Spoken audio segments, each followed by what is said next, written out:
Hello friends, इस video में हम एक एग्जाम्पल लेने वाले हैं। एक्चुअली ये एक इंटरव्यू क्वेश्चन है जो पूछा गया है और देखने में बिल्कुल इजी है, पर डेस्क में क्या अप्रोच होनी चाहिए, कैसे इसे सॉल्व करेंगे वो हम इस वीडियो में देखने वाले हैं।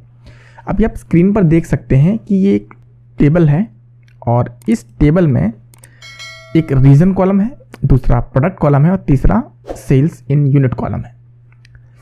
अब मुझे जो निकालना है यानी एक मेज़र लिखना है और जो रिटर्न करेगा हाईएस्ट सेल्स का रीज़न। ठीक है, क्वेश्चन समझिए। यहाँ पर ये हमसे हाईएस्ट सेल्स निकालने के लिए नहीं कह रहे हैं, ये हमसे कह रहे हैं कि आपको एक मेज़र लिखना है जो रिटर्न करेगा कि कौन सा रीज़न सबसे हाईएस्ट सेल्स दे रहा है।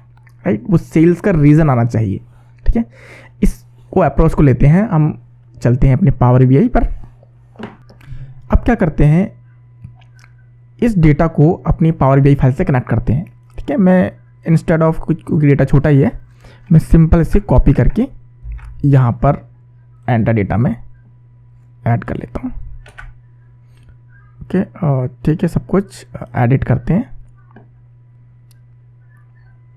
ये डेटा आ गया है। ठीक है, क्योंकि एक्चुअली ये अनक्लीन्ड है तो मुझे यहाँ पर इसको नीचे करना होगा। ठीक है, मैं इसको फिल डाउन कर देता हूँ, ट्रांसफॉर्म फिल डाउन। कुछ फ़र्क नहीं पड़ा। और द रीज़न क्या है कि क्योंकि यहाँ पर ब्लैंक है, जो फिल डाउन ऑप्शन वर्क करता है वो नल वैल्यूज़ पर करता है, तो यहाँ पर वो शायद कुछ वाइट स्पेस कुछ ले रहा होगा। कोई नहीं, हम चेंज टाइप में जाते हैं और एक रिप्लेस मार लेते हैं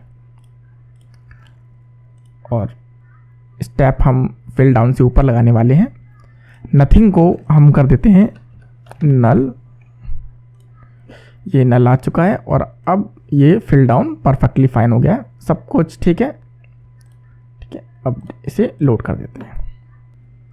ओके, डेटा यहाँ पर हमारा लोड हो चुका है, ये डेटा यहाँ पर डिस्प्ले कर रहा है। अब क्वेश्चन दोबारा से पढ़ते हैं। हमें रीज़न का लेबल नेम चाहिए, नहीं रीज़न चाहिए।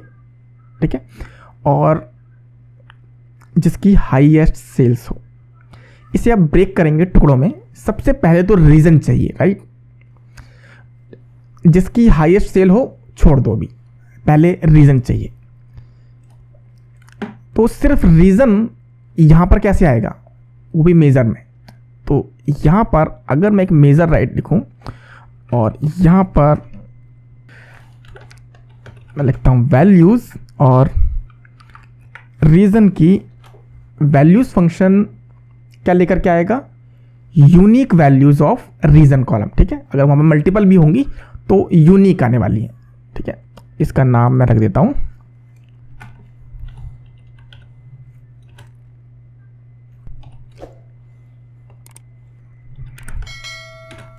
Highest region, highest sales region. Okay, अभी ये अगर मैं इस कार्ड पर डालूं तो आप देखेंगे कि ये नहीं, ये कार्ड पर डालूं तो अभी ये एरर देगा, क्योंकि जो वैल्यूज़ रिटर्न करता है वो टेबल रिटर्न करता है और एक टेबल को हम एक कार्ड पर तो नहीं दिखा सकते हैं, राइट। अगर वो कोई एक कार्ड होता तो डिस्प्ले करता। जैसे अगर मैं यहाँ पर रीज़न का कोई स्लाइसर बना दूं और फिर कोई एक सेलेक्ट करूं तो अब देखेंगे कि हाईएस्ट सेल्स रीज़न का जो वैल्यू यहाँ पर आ जाएगी। ठीक है, देखिए साउथ, नॉर्थ, ईस्ट। ओके, पर अभी ये सिर्फ वो वैल्यू जो मैं क्लिक कर रहा हूँ वो आ रही है, राइट। तो यानी इस मेज़र में कोई प्रॉब्लम नहीं है, ये बिल्कुल परफेक्टली फाइन कर रहा है, रीज़न लेकर के आ रहा है। ठीक है, अब जो हमने फेंका था उसे वापस लेकर के आओ। अब हमें हाईएस्ट सेल्स रीज़न चाहिए। अभी आप अगर ध्यान से देखो इस कॉन्टेक्स्ट को जो अभी दिखाई दे रहा है, इस कॉन्टेक्स्ट के हिसाब से करंट फिल्टर कॉन्टेक्स्ट में जो भी वैल्यूज़ हैं, यूनिक वैल्यूज़ रीज़न कॉलम की, वो यहाँ डिस्प्ले कर रही है। ठीक है, करंट फिल्टर कॉन्टेक्स्ट क्या है, साउथ, और सिर्फ साउथ में यूनिक वैल्यूज़ क्या है, साउथ, तो साउथ आ रही है, राइट। सब कुछ कर देंगे तो यहाँ पर डिस्प्ले नहीं करेगा क्योंकि मल्टीपल वैल्यूज़ ये नहीं लेता है। अब एक्चुअल में हमें करना क्या है, हमें फिल्टर कॉन्टेक्स्ट चेंज करना है। फिल्टर कॉन्टेक्स्ट चेंज क्या करना है, हमें उस रीजन का फिल्टर लगाना है जिसकी सेल्स सबसे हाईएस्ट है। ठीक है, अब हमें अभी यहाँ नहीं पता, हम यहाँ मैनुअली लगा रहे हैं, राइट, हम मैनुअली लगा रहे हैं, पर हमें नहीं पता कि किस रीजन की सेल्स हाईएस्ट है, राइट। तो हम क्या करेंगे, सबसे पहले एक टेबल क्रिएट करते हैं जिसमें हम देखें कि किसकी सेल्स सबसे हाईएस्ट है। ओके, तो चलते हैं डेक्स स्टूडियो में, क्योंकि जितनी भी डेक्स क्वेरीज का काम होता है हम डेक्स स्टूडियो में करते हैं। तो एक्सटर्नल टूल में जाकर के डेक्स स्टूडियो ओपन करेंगे, राइट। समझो हम एक रफ काम कर रहे हैं, हमें चाहिए रीजन वाइज सेल्स। ओके, अब किस फॉर्मूले से ये निकाली जा सकती है, ठीक है, इवेल्युएट सबसे पहले लिखेंगे। देखिए मैं पूरी टेबल पर डाल देता हूँ और रन करता हूँ, ये आ गई फुल टेबल। मुझे ये कॉलम नहीं चाहिए, और ये कॉलम में मल्टीपल वैल्यूज़ हैं, साउथ की, नॉर्थ की, मुझे यूनिक वैल्यूज़ चाहिए। या तो मैं क्या करूँ, इसके हिसाब से एक ऐड कॉलम कर लूँ इसका, राइट, या मैं समराइज कर लूँ, या समराइज कॉलम कर लूँ, राइट। तो समराइज क्या हो सकता है, राइट, मैंने यहाँ पे यूज़ किया समराइज। तो टेबल ये है, और ग्रुप बाय कॉलम कौन सा हुआ, टेबल का रीजन कॉलम, राइट, क्योंकि ये कॉलम है जिसके हिसाब से समराइज करना है। तो यूनिक वैल्यूज आ जाएंगी रीजन कॉलम की। अब एक कॉलम ऐड करना है जो कि सेल्स अमाउंट लेगा इसका। देखिए यहाँ पर एक ध्यान देने वाली बात ये है कि यहाँ पर मुझे लिखना है अभी टेक्स्ट, जो मैंने ये लिखा, और ये कॉलम, राइट, इस कॉलम का जो नाम है वो क्या होगा, यहाँ पर टेबल का सेल्स यूनिट्स। ओके, क्योंकि यहाँ पर ये मैंने वैल्यू लिखी है तो यहाँ पर मुझे कोई एक्सप्रेशन देना है। तो अगर मैं यहाँ पर सम का एक्सप्रेशन दूं, राइट, मुझे रीजन वाइज सम करना है और उसके आगे ये वैल्यूज चाहिए। अब मैं इसे ओके करूंगा तो आप देखेंगे कि रीजन वाइज ये वैल्यूज आ चुकी है यहाँ पर, ठीक है, रीजन वाइज वैल्यूज। तो ये परफेक्टली फाइन वर्क कर रहा है। ओके, अब यहां से हम इसको देख सकते हैं कौन सी वैल्यू हाईएस्ट है और कौन सी वैल्यू लोएस्ट। यहां पर इजी आ रहा है, परंतु मुझे क्या चाहिए, मुझे इसको और क्लीन करना है। मतलब मुझे एक टेबल चाहिए जिसमें सिर्फ वही वैल्यू हो। अभी अगर मैं इस टेबल का फिल्टर लगाऊं, क्योंकि देखो ये एक टेबल है और इस टेबल का अगर मैं फिल्टर लगाऊंगा तो क्या आंसर आएगा, सभी रीजन का फिल्टर लगेगा। तो मुझे वो रीजन फिल्टर करना है, इस टेबल को मुझे फिल्टर करना है, राइट। एसक्यूएल में कह सकते हैं वेयर क्लाउज लगाना है। अब मुझे इसे फिल्टर करना है, लेकिन फिल्टर हम फिल्टर फंक्शन से नहीं करेंगे, हम कैलकुलेट टेबल फंक्शन से करेंगे। वो हम कैसे कर सकते हैं, तो अगर हम कैलकुलेट टेबल से भी करते हैं तो हमें पता नहीं चलेगा कि किस रीजन की सेल्स हाईएस्ट है। सबसे इजी तरीका रहेगा कि अगर हम टॉप एन फंक्शन का यूज करें। टॉप एन क्या करेगा, इस टेबल से हाईएस्ट वैल्यू दे देगा, ठीक है। अब ये टेबल दिखाई दे रही है, अब लेते हैं हम टॉप एन, ठीक है। टॉप एन की मुझे फर्स्ट वैल्यू चाहिए, ठीक है, किस टेबल की, ये जो मैंने अभी टेबल बनाई है इस टेबल की। तो ये पूरा फॉर्मूला मैंने यहां लिख दिया है, ओके। और अब क्या चाहिए, मुझे वो कॉलम चाहिए, क्योंकि टॉप एन के जो टॉप वन का क्या मतलब है, यहां पर top one highest to lowest, lowest to highest, कुछ पता नहीं है, तो मैं शॉर्ट करना है। तो शॉर्ट भी किसके हिसाब से करना है वो मुझे कॉलम बताना होगा। यहां पर वो कॉलम है सेल्स वाला, राइट, सेल्स वाला कॉलम। तो सेल्स वाला कॉलम ये वाला कॉलम है इस टेबल का।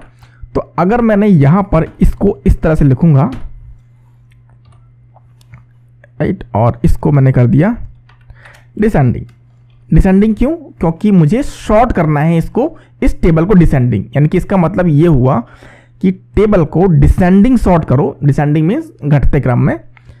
तो सबसे स्मॉलेस्ट वैल्यू नीचे आ जाएगी, मतलब सबसे हाईएस्ट वैल्यू फर्स्ट आ जाएगी। अब इस टेबल में से डिसेंडिंग करने के बाद पहली वैल्यू ले लो, पहली वैल्यू ये वाली वैल्यू उठा लो, ठीक है। अब मैं रन करूंगा इसे,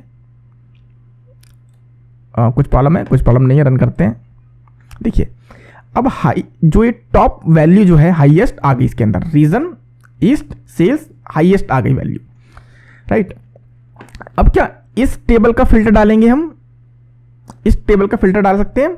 तो इसमें तो रीजन हाई है, सिर्फ ईस्ट है। इस टेबल का अगर मैं फिल्टर डालता हूं उस मेजर में तो वो वर्क करेगा, और मुझे ओवरराइड कराना है तो कैलकुलेट यूज करूंगा। तो यानी जो ये वाली टेबल है, ये जो है इसको मैंने कॉपी किया और यहां मैं वापस गया स्टूडियो में। अब इसमें जो इसका जो अभी जो है ये आंसर है सिंपल, इंस्टेड ऑफ क्लिक मैं यहाँ पर क्लिक करने के बजाय मैं वो जो फिल्टर है हाईएस्ट रीजन जो मैंने निकाला है कैलकुलेट करके, वो मैं यहाँ पर अप्लाई कर दूंगा। ठीक है, मैंने कैलकुलेट डाला और फिल्टर क्या अप्लाई करना है, जिसकी हाईएस्ट सेल्स है। तो वो फिल्टर कहाँ से मिला मुझे, इस टेबल से। ठीक है, ये वो टेबल है, और मैंने ब्रैकेट क्लोज किया और ओके किया। देखिए अब वो फिल्टर जो मैं यहाँ से लगा रहा था अपने आप फिल्टर लग गया है, वो फिल्टर एक्चुअल में हाईएस्ट सेल्स का है। ठीक है, तो अब देखते हैं क्या हाईएस्ट सेल ईस्ट में ही है। तो जो मैं डेस्क स्टूडियो में ओपन किया था, हाईएस्ट सेल जो है ईस्ट में ही थी, राइट। अब सबसे लोएस्ट सेल भी होती तो मैं यहाँ पर डिसेंडिंग की जगह असेंडिंग कर देता, तो और फिर वो आंसर वहां पर परफेक्टली फाइन आ जाता। तो ये थी हमारी एक अप्रोच इस इंटरव्यू क्वेश्चन को सॉल्व करने की। आपने देखा कि कितनी आसानी से हमने इसे सॉल्व किया, हमने इसको छोटे छोटे टुकड़ों में पार्ट करने के लिए। देखिए सबसे इंपॉर्टेंट यहाँ पर एक और चीज़ है, मैं बताना चाहूँगा, कोई भी सॉल्यूशन निकालने के लिए ज़रूरी नहीं है कि एक ही अप्रोच होगी, मल्टीपल अप्रोच हो सकती हैं। लेकिन वो मल्टीपल अप्रोच आपके अंदर बिल्ड कैसे होंगी ये कोई सिखा नहीं सकता। जैसे ये कोई इंटरव्यू क्वेश्चन मेरे पास आया है तो मैंने आपको ये बता दिया। अब जरूरी नहीं है कि आपके पास भी ये इंटरव्यू क्वेश्चन है, आपके पास कोई दूसरा आ सकता है। तो डिफरेंट अप्रोच हो सकती हैं। तो डिफरेंट क्वेश्चन को कैसे सॉल्व किया जाएगा, उसके लिए आपको सबसे पहले ध्यान में रखना है कि आपको डेक्स क्वेरी चलाने आनी चाहिए। मतलब कि आप किस तरह से डेटा को मैनिपुलेट करेंगे क्वेरी के रूप में और फिर उसको अप्लाई करेंगे। तो आप कैलकुलेट वाली सीरीज देख सकते हैं, क्योंकि इसमें कैलकुलेट यूज़ किया गया है। उस कैलकुलेट की पूरी सीरीज को ध्यान से देखिए, वो बहुत ज़्यादा इंपॉर्टेंट है एक्चुअल में समझना। और दूसरा लाइनेज। ठीक है, लाइनेज क्या होता है मैं आगे की वीडियोस में बताऊंगा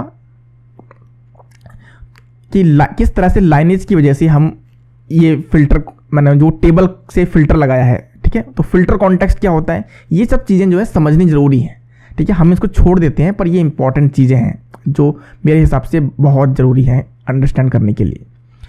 लॉजिक बिल्डिंग की बात करें तो लॉजिक बिल्डिंग जो है वो सबसे पहले एक्सेल से आता है। अगर आपने एक्सेल ठीक से नहीं सीखा है ना, तो हम कितना भी इसमें कॉपी पेस्ट मारें बात बनेगी नहीं, राइट। तो एक्सेल सीखना बहुत ज़्यादा ज़रूरी है। मैंने भी एक पूरा कोर्स एक रेडी किया है एक्सेल के लिए, बिल्कुल नॉमिनल चार्जेस में। आप चाहे तो डिस्क्रिप्शन में जाकर के लिंक चेक कर सकते हैं या कहीं से भी सीख सकते हैं, पर मेरे हिसाब से एक्सेल पहले कंपलसरी है